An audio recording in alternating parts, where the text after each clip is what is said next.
गुरु प्यारी सात संगत जी को मेरा नमन।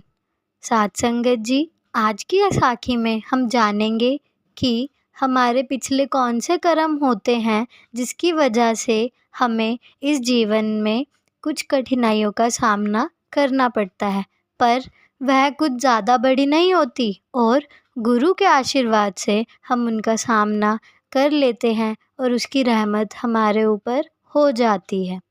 तो आइए सुनते हैं आज की साखी। गुरु प्यारी सात संगत जी, आज की साखी है एक अंधे व्यक्ति की जो एक बार ब्यास में आया। उसकी वहाँ पर कुछ सेवादारों से मुलाकात हुई और एक सेवादार ने उस व्यक्ति को पंडाल में ले जाकर बिठा दिया। उसने बाबा जी का पूरा सत्संग सुना और सत्संग सुनने के बाद वह उस सेवादार को कहने लगा कि मुझे आपके गुरु से मिलना है, कृपया आप अपने गुरु से मुझे मिलाएं। उस सेवादार ने कहा कि आज बहुत ज़्यादा संगत है, आज आपको उनसे मिलना नहीं हो पाएगा।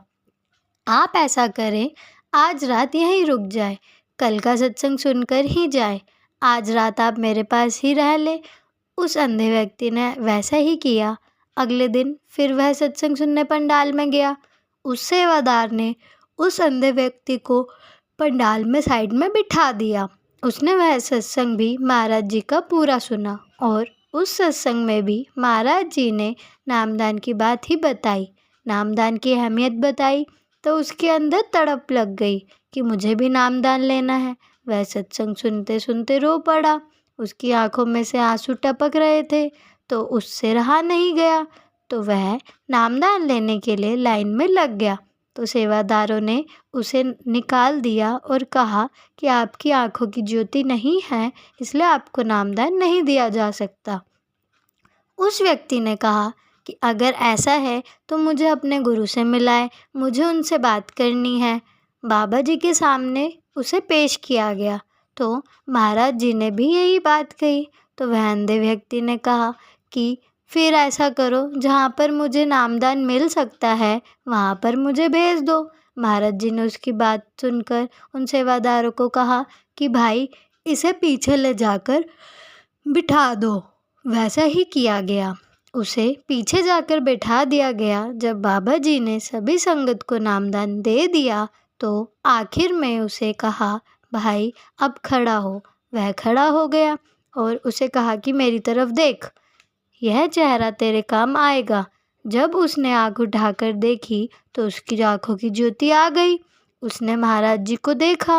महाराज जी ने कुछ वक्त के लिए उसे आँखों की ज्योति दे दी। और सात संगत जी, जो गुरु बाहर की ज्योति दे सकता है तो अंदरूनी ज्योति भी दे सकता है।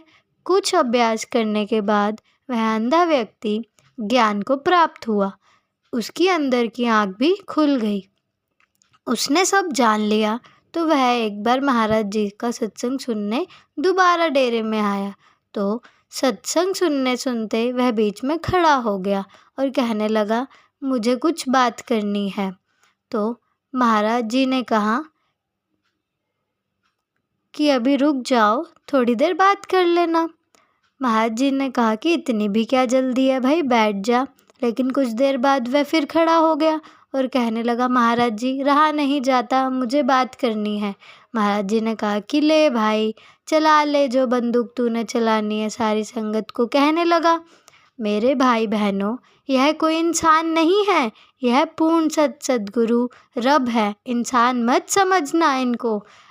आपको अपनी कहानी बताता हूँ। मैं पिछले जन्म में एक चील था जो कि डेरा ब्यास के पास एक वृक्ष पर रहता था और डेरा ब्यास के कुछ सेवादार वृक्ष के नीचे लंगर खाकर चले गए और टुकड़े मुझे मिल गए और मैंने वह टुकड़े खाए। खाने के बाद उड़ारी भरी तो एक रेलवे लाइन पर एक कुत्ता जो कि घायल पड़ा हुआ था, तो मैंने देखा कि मुझे मांस मिल गया, क्योंकि हम चील जात को तो मांस बहुत पसंद होता है। तो वो मैंने सबसे पहले उसकी आंखें खाई।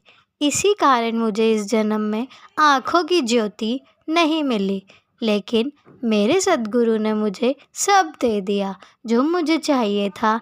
मेरे वीर भाइयों, यह कोई आम इंसान नहीं है, यह रब है, इनको तुम इंसान मत समझना। गुरु प्यारी साध संगत जी, हम आपके लिए ऐसी रूहानी साखी ज़रूर लाते रहेंगे। साध संगत जी, तो देखा आपने कैसे उस अंधे व्यक्ति को बाबा जी ने रोशनी देकर नामदान की रहमत उस पर कर दी। तो हमें भी चाहिए कि हम गुरु पर विश्वास करते हैं तो हम भी भजन सिमरन करें। ना जाने हमारे कौन से पिछले जन्मों के कर्म हैं जो हमें इस जन्म में भुगतने पड़ रहे हैं। अगर हम भजन सिमरन करते हैं तो हो सकता है हमारी उस गुरु की रहमत से हमारी जल्दी छुटकारा हो जाए। तो साध संगत जी, हम आपसे अब इजाज़त लेते हैं। आगे मिलेंगे एक नई साखी के साथ। अगर आपको ये साखी अच्छी लगी हो तो इसे ज़रूर शेयर करें आगे संगत के साथ। वीडियो को लाइक ज़रूर करें जी और चैनल को सब्सक्राइब करें ताकि आप नई साखी सुन सकें जी।